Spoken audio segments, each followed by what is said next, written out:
This program is a paid commercial announcement and in no way represents the views of WPHT or its management. Cheek Media Partners presents The Adam Malamut Show. Real people, real perspectives, real opinion.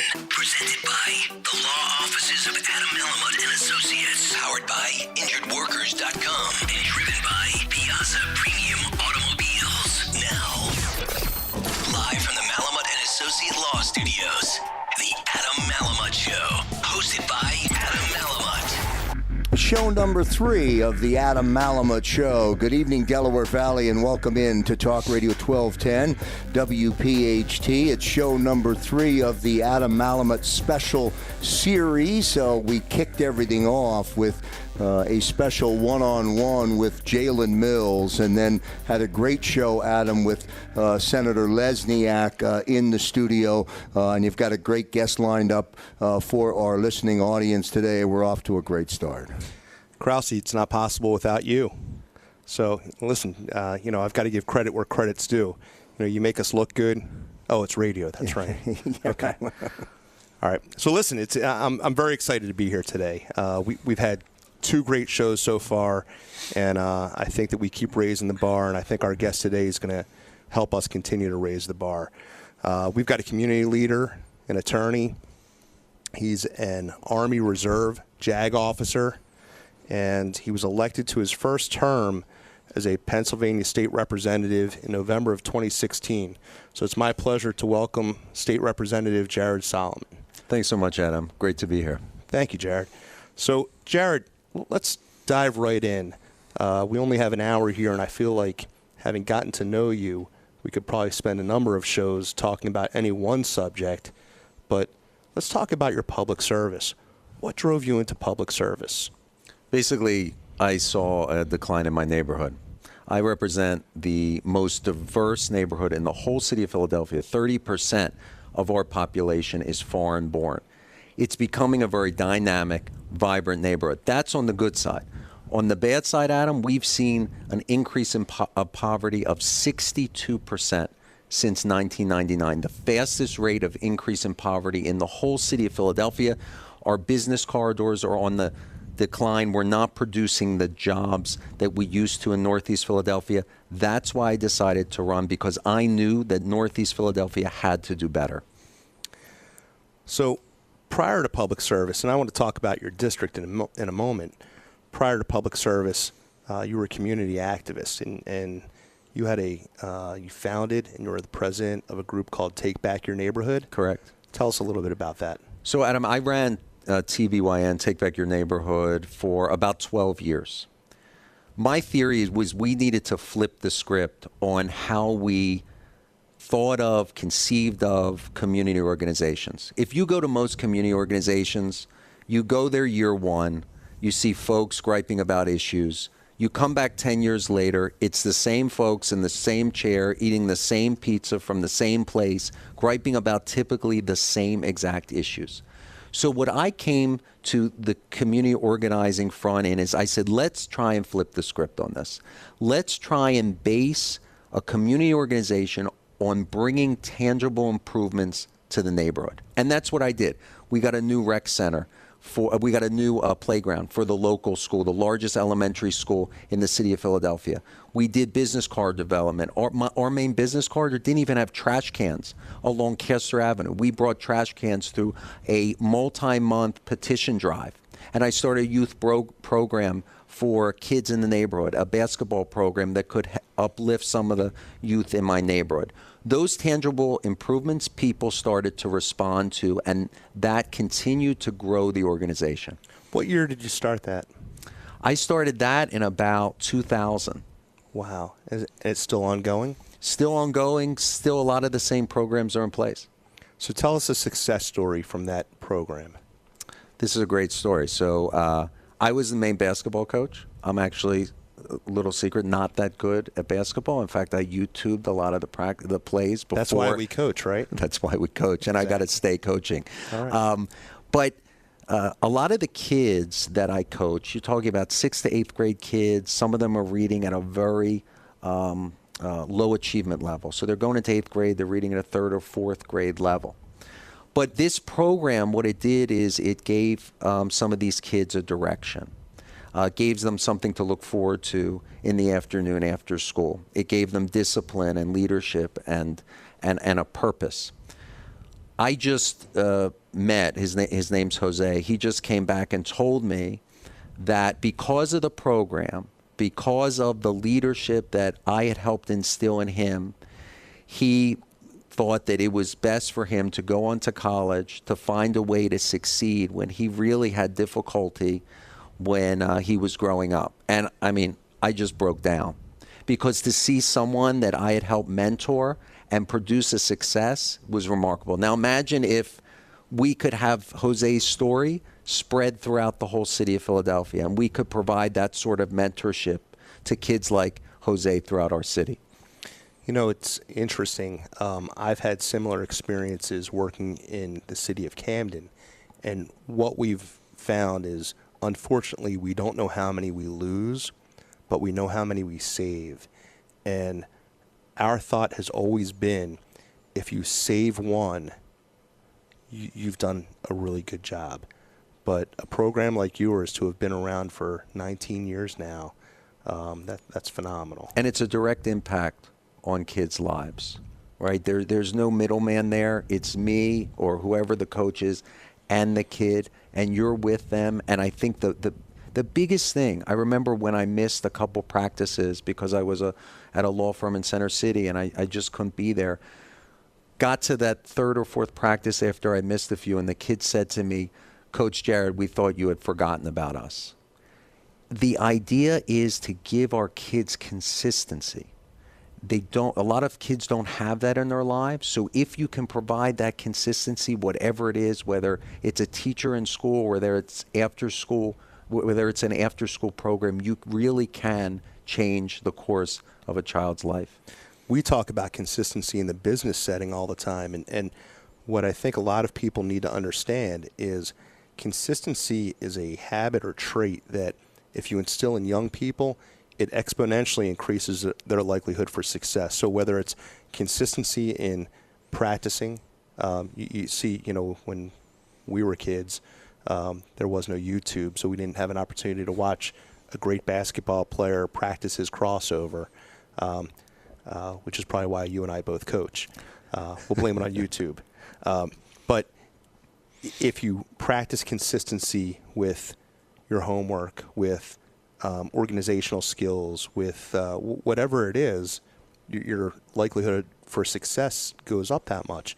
So, the work that you're doing, I can really see the translation into future success. It's about creating good habits, right? That's right. And there is not one child that I coached that was not thirsting for some discipline, some leadership skills, some direction. Not one. So the idea that we can't really mentor our youth, regardless of the background, the household that they're coming from, is just nonsense. I agree. So let's talk about your district. You talked about 62% increase in poverty. You talked about, really, it's a mixing pot, right? There's folks from all over the world that have migrated to your district. For our listeners' benefit, Pennsylvania, Philadelphia specifically, is a number of different cities within the city because each neighborhood has its own unique personality.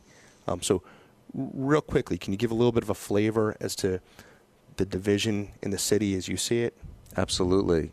Northeast Philadelphia, decades ago, when it was all white, mostly Jewish and Irish, we had a state senator, Hank Salvatore, who actually tried to get us in Northeast to secede from the rest of the city.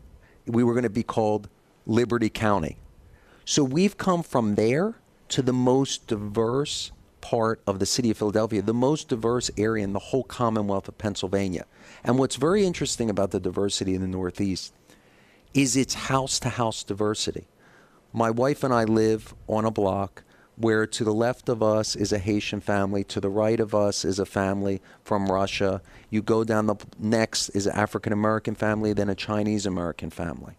That type of diversity does not exist anywhere else in the city, and something really special is happening in the Northeast. Why was there a 62% increase in poverty? If you look at the history of my neighborhood, you have seen the industrial base crumble. So Northeast Philadelphia used to be home not just to the industrial base of the city of Philadelphia, but to the nation. Diston Mill, Frankfurt Arsenal. As those jobs dried up, a lot of people left the Northeast. And we were left with business corridors that were failing with low-end retail jobs.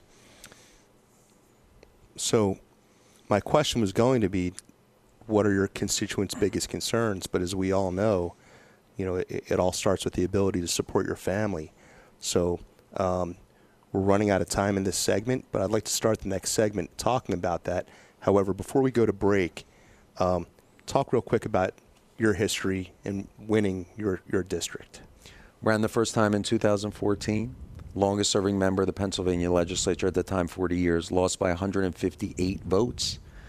Ran again in 16, won overwhelmingly, because the message of change, the message of tangible improvements to the neighborhood and the need to redefine, re-envision our community was the one that had lasting power in my neighborhood. And how long did you say he was there? 42 and a half years. Well, we're going to talk later on in the show about term limits, and I'll bet that has something to do with your thoughts on term limits. This is the Adam Malamut Show. Our special guest for the full hour with Adam is Pennsylvania State Rep Jared Solomon here on Talk Radio 1210 WPHT. One reminder for the listening audience, if you're consuming this program on radio.com, just search the Adam Malamut Show, and he'll be there. Back in a moment. The Adam Malamut Show. Real people, real perspectives, real opinion.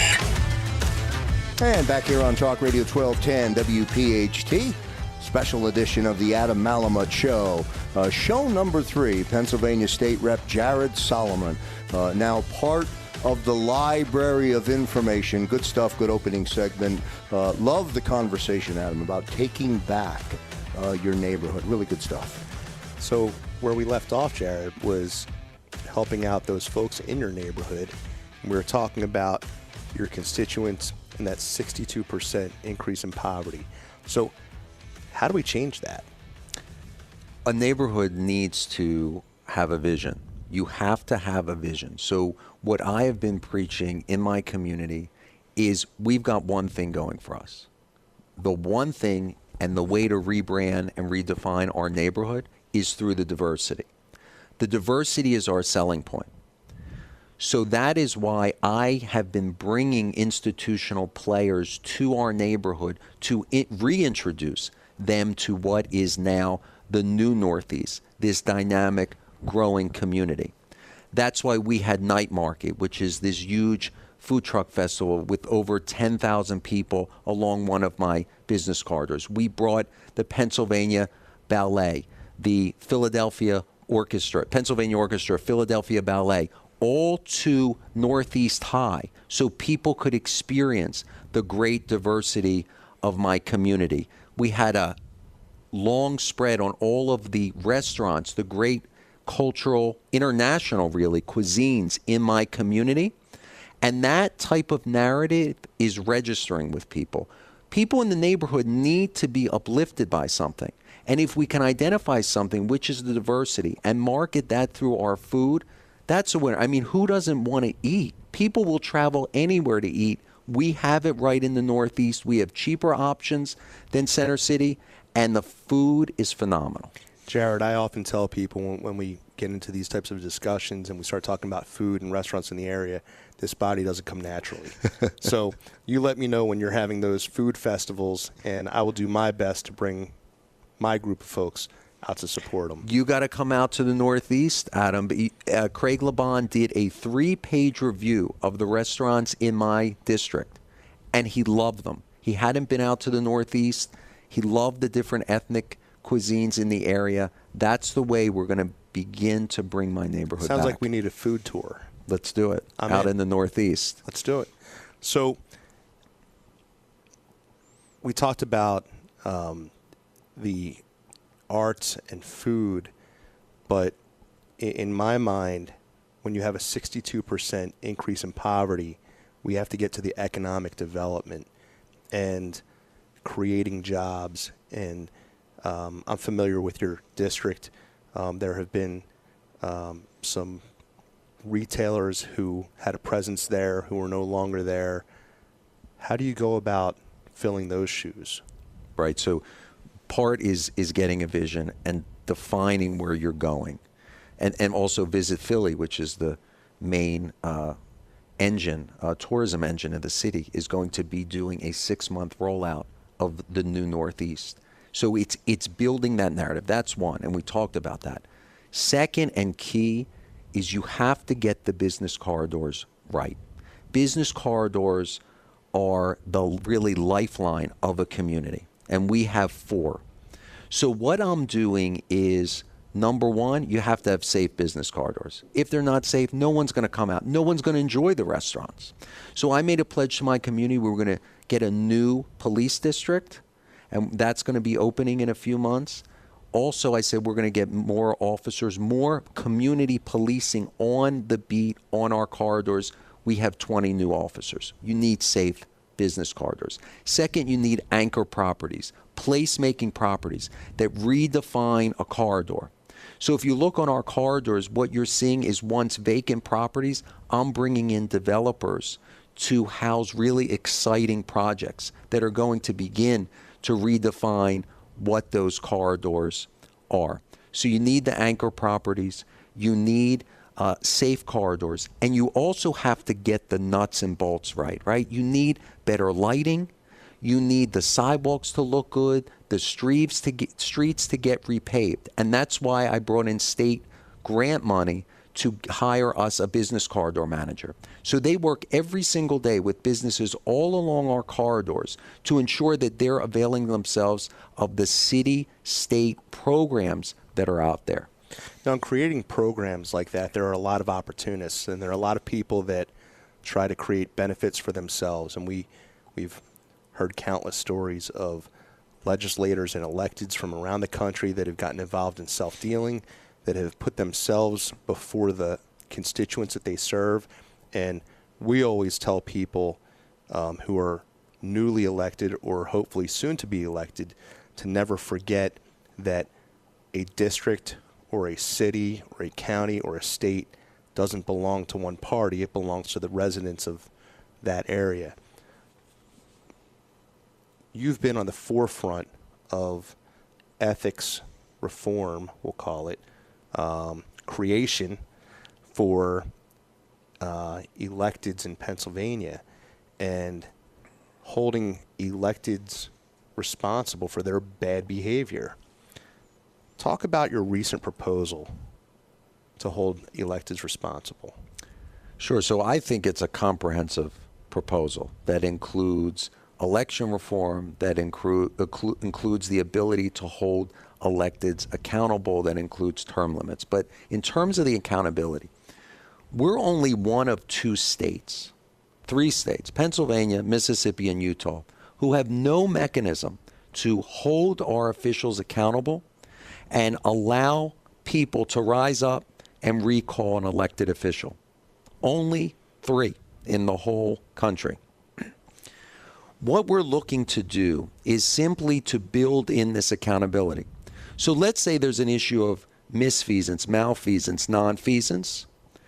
We want people in neighborhoods like mine and throughout the city and the Commonwealth, to say, look, that behavior, it doesn't work anymore. We need that elected official to have their eye on the prize, to be looking to improve their community, to be looking to think about educational attainment and uplifting a community out of poverty. And if they're not, we're going to try and go in a different direction.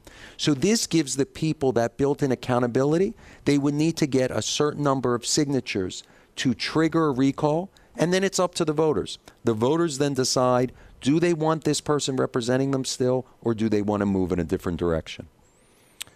So where does that stand right now in the legislature? So right now, I'm building a bipartisan group of legislators who are committed to this recall effort, and we're just growing every day. The number of individual legislators who are hearing from back home that this is a proposal that they want in Pennsylvania. Outstanding. We're going to go on break in a minute, but just to kind of bring it back to ethics, term limits. When we come back, I want to talk about your thoughts on term limits. I want to talk about your experience with people who have not had term limits and where you believe term limits for elected should go. This is the Adam Malamut Show on Talk Radio 1210, WPHT. Back in a moment. From the Malamut and Associates Law Studios, this is the Adam Malamut Show. Real people, real perspectives, real opinion with Adam Malamut here on Talk Radio 1210, WPHT. Jared, during the last couple of elections, we've heard a lot about term limits, and it's usually the party or individuals who were on the end of the loss of the election. But let's talk about why you believe term limits are important. We left off where we're talking about accountability. This is another good government accountability tool. A lot of times people will say, well, if the people want an elected official in office and they want them there 40 or 50 years, this is core to our democracy. But as we know, first of all, the percentage of people voting is very small. So, and we're not really empowering people to go out and vote and make it easy to vote. So we don't have a really good representation of people going to the polls and actually casting that vote for who they want in office. So that's one problem. The other thing is the reality is, and I see it with folks, all Republicans and Democrats, you're in office for a long time like any other job, sometimes you just get complacent. If every single legislator was operating at 100% and driving and aggressive and moving forward, we wouldn't need term limits. That unfortunately is not the reality. So this is kind of just a housekeeping mechanism. Someone sort of lost their way a little bit. We're going to make sure we get someone new in there who has the best interests of the community. And what do you think those limits should be? The proposal that I put out there is for 12 years. I think that's very reasonable. In 12 years, you can get a lot done. You can build seniority. You can move legislation. You can build the relationships that are requisite to really be a change maker in the state capitol. Okay. So, assuming that there's a 12-year term limit, what are the opponents of that going to say? The opponents come in loud and fierce, and one is that it undercuts our democracy, that people should have that ability. If they want to elect Rich, and Rich has been in for 50 years, then it's up to them to decide that. The other big push is that this gives the special interest complete control of our democracy. I don't think that at all. I think special interests have an influence now. They'll always have an influence. It's more that allowing for that 12-year timeline where we were strategic about that does give you the ability to really build a portfolio of work in your community, in the state, so that the issue of special interest should kind of be muted a bit. Okay. So let's talk about, let's shift gears into one of your bills that hit home for me. I have a 12-year-old, soon-to-be 13-year-old daughter who, on her own, started her own activism diary. In fact, on Instagram, it's my_activism_diary. And this past week, her post of the week talked about sea turtles and plastic straws. And I know that that's timely for you because you're dealing with recycling and dealing with waste in Philadelphia. Talk about your bill. So if you came to one of my town halls in the next few months, people would talk about litter and trash on our streets. Then they would talk about litter and trash. We would have a break for refreshments, and they would come back and talk about litter and trash. This is consuming folks in the city. And I think the reason why is because it defines who we are. When people wake up in the morning, like my wife and I do, and they see trash on the front yard, they walk then to their business corridors and they see more trash. It really brings people down to the point where people begin to feel helpless. I developed a business corridor program on my main business corridors to get rid of some of that trash. But the bill that you're talking about gives citizens the tools necessary to rid our communities of trash. Plastic bags are some of the biggest offenders. I don't know many people who like plastic bags. Maybe there are some. But all this does is this puts a modest fee on plastic bags so that folks really consider the environmental consequences of using those bags and then of taking those bags and potentially dumping those into or onto our streets, which then lay there for decades. So I've visited cities that I was shocked at how clean they were. And I'm a Philadelphian at heart, so I don't want to start promoting other cities, especially on our show. But having visited other cities and then hearing guests of ours that we take to Philadelphia to the city for dinner, for a sporting event, talk about the dirt is offensive to me. But I view it as a very pervasive problem. How do we conquer that? How do we get over that so we can improve tourism? How do we get the message out that the city of Philadelphia is not what people view it as? It's not Philadelphia. Right. It's Philadelphia. It's sad. You know, we hear all these plans for getting rid of litter and removing trash, and let's do it by 2040, 2050. Well, we could put a man on the moon in a couple years. I think we can kind of speed up the process for cleaning up our city. It's that important. We have a birthday coming up in the U.S., 2026, the 250th birthday. That should be our goal. Let's dedicate all our resources in our arsenal to make sure that our streets, our communities are clean of trash by 2026. So it's retraining behavior, though, isn't it? Yeah, I mean, that's it. It really is. It calls for a holistic approach. You need your business corridors cleaned, and they can be kind of done by a professional service like mine are. And look, in Center City, Philadelphia, in the Center City District, they're cleaning their corridors 3 or 4 times a day. Right now, I'm only at once a week. So we need to up that. It's street cleaning, bringing back street cleaning on our corridors and in our neighborhood. So that's kind of a city function. And then, like you said, it's an educational process. Kids in schools need to know how important it is to take care of their communities and keep them litter-free. Jared, you just mentioned kids in schools. That's a great segue into your Schools to Workplace Pipeline Act. Please talk about that. One of the things that is the business community tells me all the time is we would hire locally, but we don't have kids with the talent locally to hire. So we're going to other states, we're going to other counties.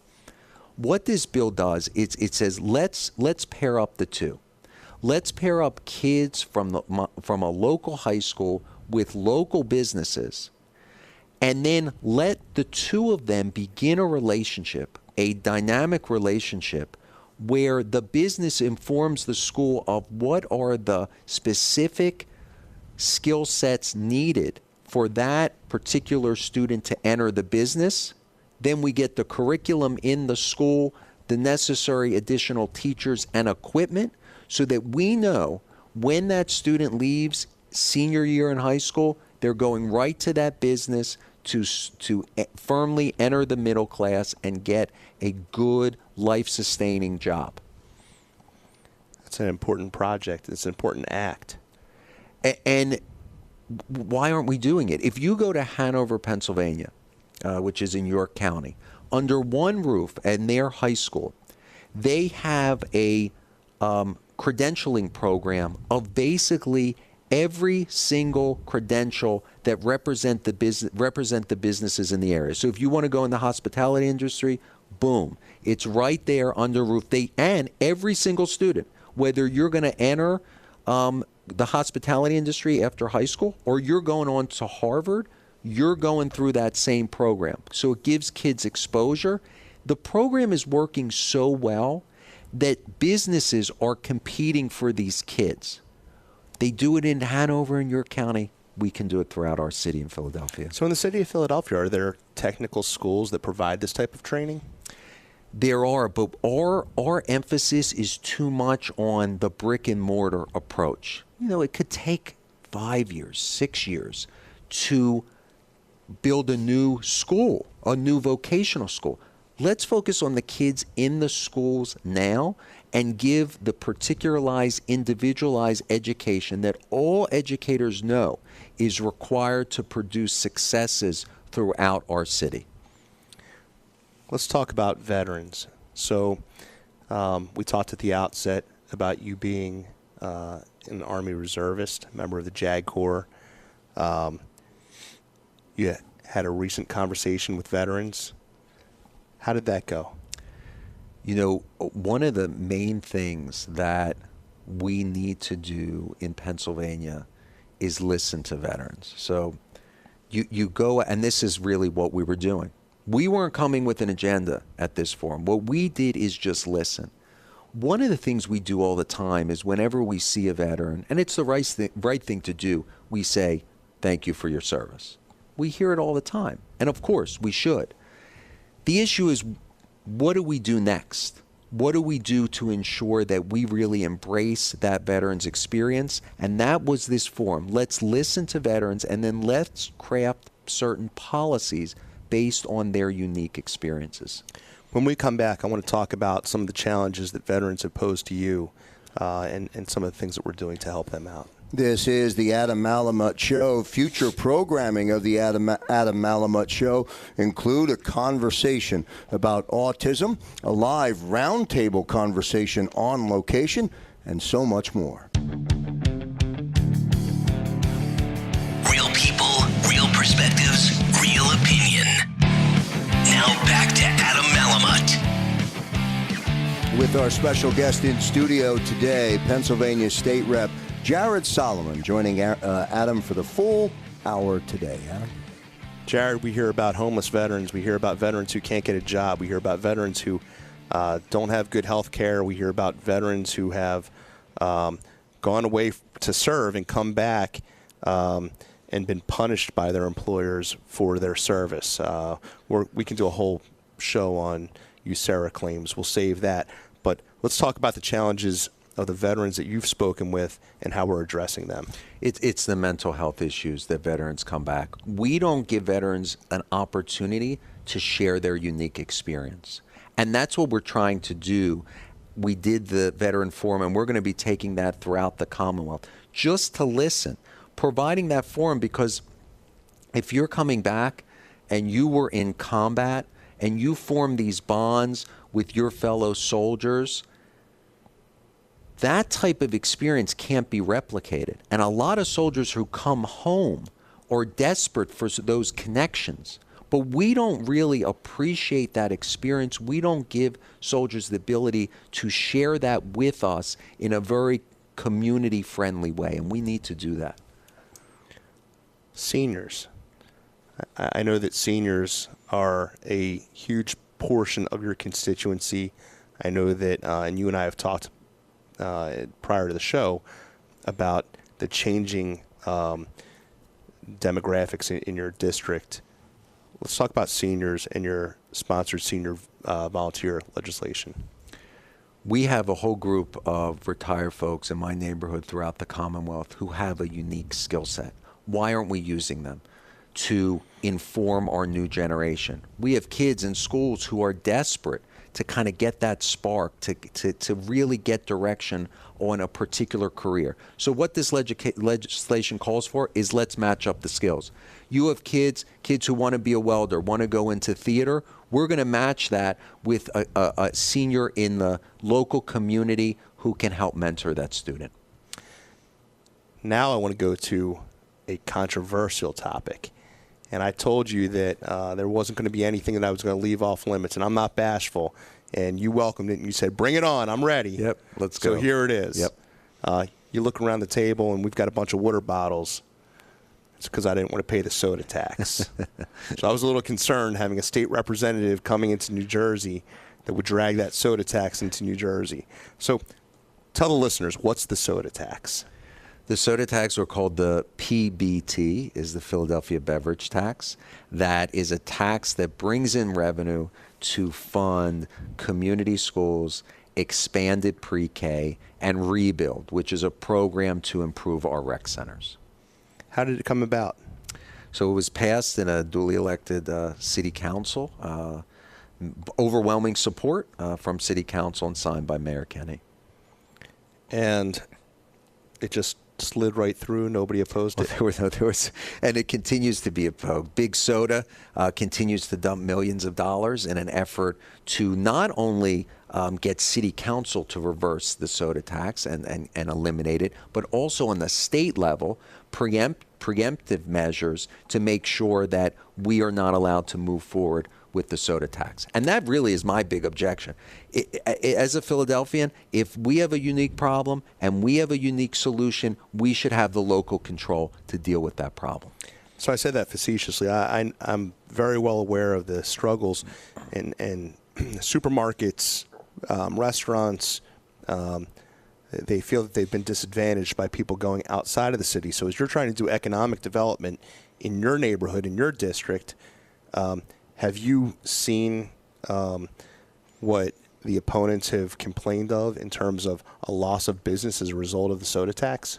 No, some of the local employers in my district, they actually have help wanted signs. They're hiring folks in the supermarkets.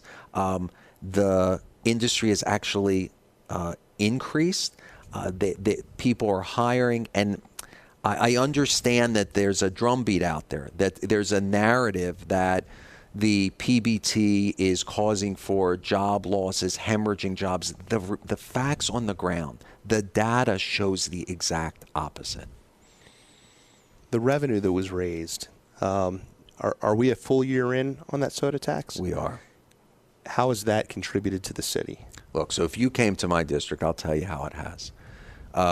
2 blocks away from where my wife and I live it used to be vacant, is a new Head Start program, funded in large part, the expanded slots by the PBT.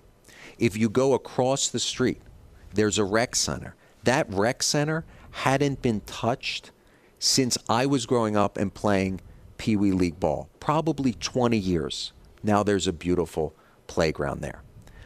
For those who are against it, I'd love them to tell me which of the kids who are benefiting from the Head Start program I should remove from that program, and which of the kids that are at that rec center every day with their families I should say they shouldn't have that great experience. You talk about kids, we always speak of the next generation of voters and the importance to get out the vote, GOTV, how it's hashtagged or abbreviated. How do you continue to engage voters in a time when people are so disenchanted by negative TV ads, radio ads, mailers, propaganda? How do you continue to engage them? When I ran, I registered 500, or it might have been more voters, and I did it by going to them. We registered a ton of voters in a very diverse community and then made sure that they came out to the polls. The reason that they came is because their experience with government, with a local politician, was a positive one. They equate me with tangible improvements to the neighborhood. That's a positive. That gets people involved in the process. So we've got them involved in the process. We're starting to get Philadelphia to where it needs to be with all the improvements. What do you want to see in Philadelphia? I want to see us address the biggest legacy issue throughout our city, which is poverty. poverty has been stubbornly stuck at 26%, 26% in 2016, 26% in 2016, with all of the policy proposals thrown at it. We need to uplift communities by addressing that poverty level through many of the programs I'm talking about, taking the Northeast model, business corridors, infrastructure investment, and ensuring that we have a workforce ready to work, enter the middle class. So unfortunately, Jared, we're running out of time. I have one final question. This is going to be your toughest one. You've probably heard it before. What's next? What's next for Representative Jared Solomon? And we need to move quick on this because we're running out of time. Big things. Development in the Northeast. Continue moving communities throughout the city forward.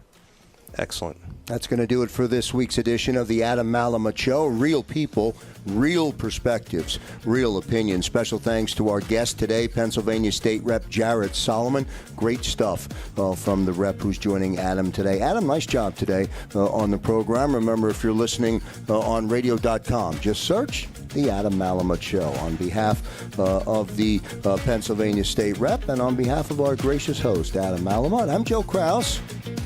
See you next time, everybody. This program is a paid commercial announcement and in no way represents the views of WPHT